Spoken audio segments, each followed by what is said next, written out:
Adın dolaşır zihnimde, gözlerin bir işaret gibi çağırır beni derine.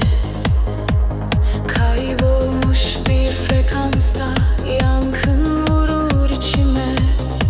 Ritim ağır, gece soğuk ama sen varsın sesimde.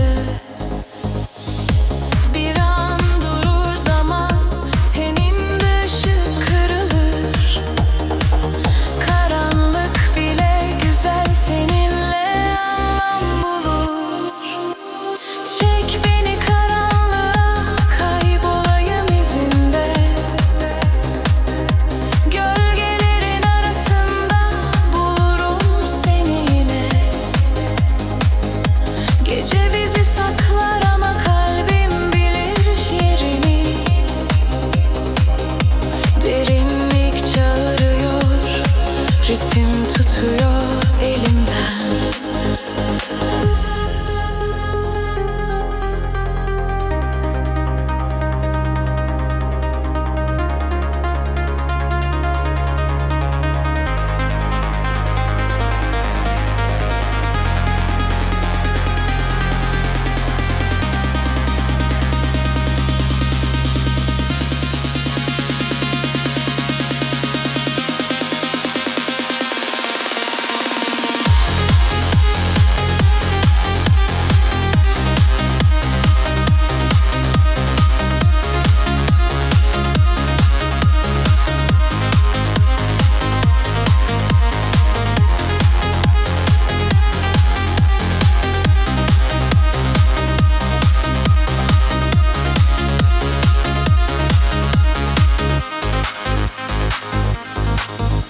Adımların yaklaşırken nefesim titrer hafifçe.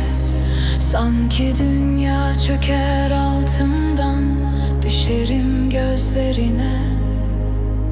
Kelimeler sustu artık, bas dokunur bedenime.